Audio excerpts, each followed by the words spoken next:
That holding facility we just showed you is currently housing 16 times the number of migrants it should be. That is according to the COVID protocols in place. It is just one example of how government officials are struggling to deal with the number of people crossing the U.S.-Mexico border.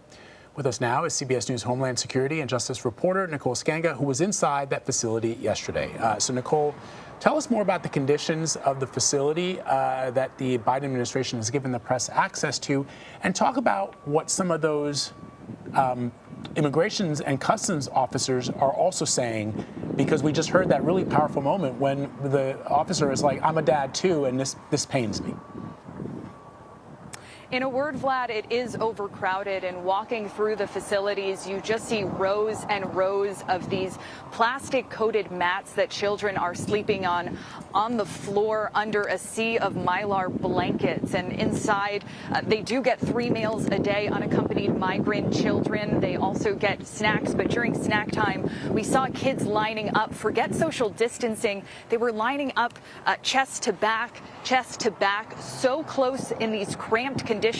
We visited that recreational play area that was designed as a space that kids could come and watch TV and color. I asked one of the Border Patrol officials, how often do kids come here? And he said they don't anymore. They are so overcrowded. They are using that space instead to house unaccompanied migrant children as young as 4 months old. In the outdoor recreational area, we saw kids playing soccer, but for the most part, that space has been turned into a COVID testing area where we see ICE, Immigration and Custom Enforcement nurses and medical personnel COVID swabbing some of the kids. And as we talked to the border agents out there, we saw kids on either side of the soccer field. I said, why are some kids on the right side and some kids on the left? Well, the kids on the right side had tested positive for COVID-19 and were out there alongside some of the others that were just trying to get a few moments in the sunshine. You heard some of those numbers. This facility behind me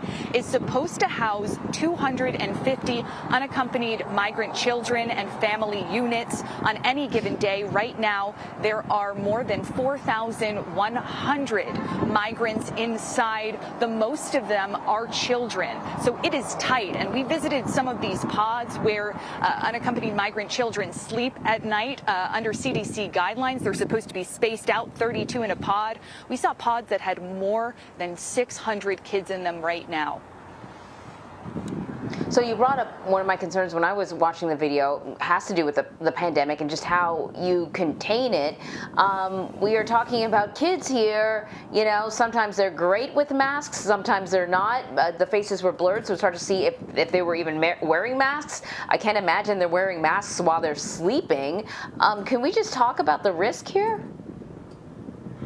Absolutely. So unaccompanied migrant children and families are not COVID tested on the way in. They are given a temperature check and an initial medical screening if they show signs of COVID symptoms. CBP personnel do say that they are able to call on ambulances or send them for greater, medical attention. But they're screened for lice. They go through the intake center. They are given surgical masks upon apprehension. To your point, some of the kids were a little bit better than others at wearing these masks, but they're also interacting with each other. They're eating, they're taking them off sometimes to sleep. So in some of the pods that we walked through, we saw about maybe 2 out of 3 kids wearing the masks at any given time. Now, once they are ready to be transferred to an HHS facility, from this CBP processing center, because again, this is not where unaccompanied migrant children are supposed to stay for extended periods of time. So when they're ready to be released,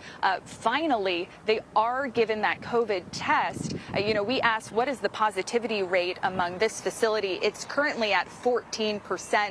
We are told that those children who go on to HHS facilities who are testing positive for COVID-19 are put on a separate bus. They are, contained in transport.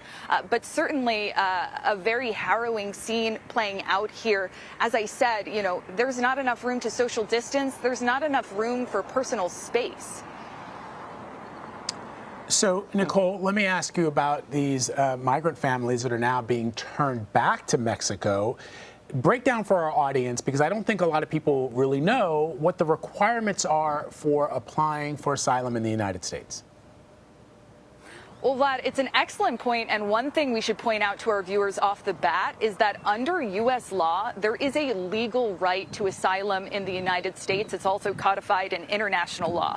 But what we're seeing right now is the Biden administration leveraging a public health order. This started back during the Trump administration, and the policy is called Title 42. And during this pandemic, the Trump administration used this policy to expel migrant families, unaccompanied migrant children, and single adults back into Mexico if they try to cross the southwest border. Under the Biden administration, what is happening is they are allowing unaccompanied migrant children to apply for legal asylum here in the United States. Some families with tender-aged kids under the age of 7 are also being permitted to apply for asylum here, and the rest are being expelled. So I spoke with the deputy border chief yesterday about this, and we asked him whether or not they're starting to see families and parents sending their children over the border unaccompanied and alone in hopes that they will get the opportunity to apply for asylum in the United States. And the answer is yes. He told me they are starting to see self-separation. And how they know that is because they're encountering children who have been apprehended before with their families, who were expelled back into Mexico, and then their parents turned around, and the conditions are so dire that they sent them back here alone by themselves in hopes that they will be able to stay in U.S. custody and apply for that asylum. Oh, that's heartbreaking. Because, you know, this gives you an idea of just how desperate these parents are. I'm separated from my kid for, you know, a day. If I don't know what she's doing, I'm wringing my hands and I'm worried. I can't imagine what these parents are going through. You know, these facilities were not set up for these kids to be there as long as they are. Can you just help us understand the challenge that the Department of Health and Human Services is facing with capacity, and why the migrants are there, like particularly the unaccompanied minors, why they're staying in these facilities so long? Yeah, absolutely. So like you said, these facilities are not designed for children. In fact, the legal limit for an unaccompanied migrant child, or family for that matter, to be in one of these Customs and Border Protection facilities is only 72 hours.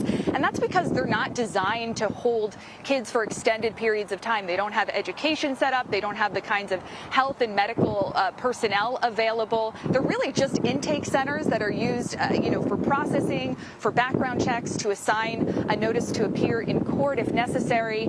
But they're not meant to be, you know, these long-term housing facilities. But in fact, of the, you know, more than 4,100 migrants inside the Donna facility right now, there are over 2,000 migrants who have been there for past the legal limit. The average stay here is about 133 hours or 5 days.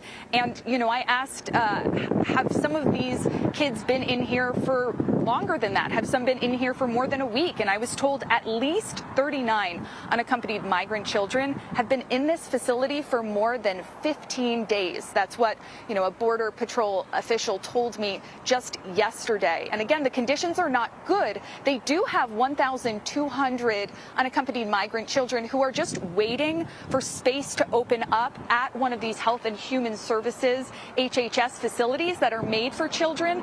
But right now, these HHS facilities are also over capacity. So HHS is working around the clock to try to stand up emergency shelters. They've stood up 6 so far along the southern border. There are 4 more expected to go up soon here in Texas, including Anne-Marie and Vlad, one just behind me. You might have seen trucks passing. They're actually standing up a facility, an annex to the Donna facility that is going to be HHS run specifically for children. So we have been watching in real time all morning them trying to bring in those supplies to stand up that facility as soon as possible. We're told it could take weeks, if not longer, though, for this facility to be up and running. All right, Nicole Sganga with some very important and crucial reporting for us this morning. Thank you, Nicole, as always. Thank you.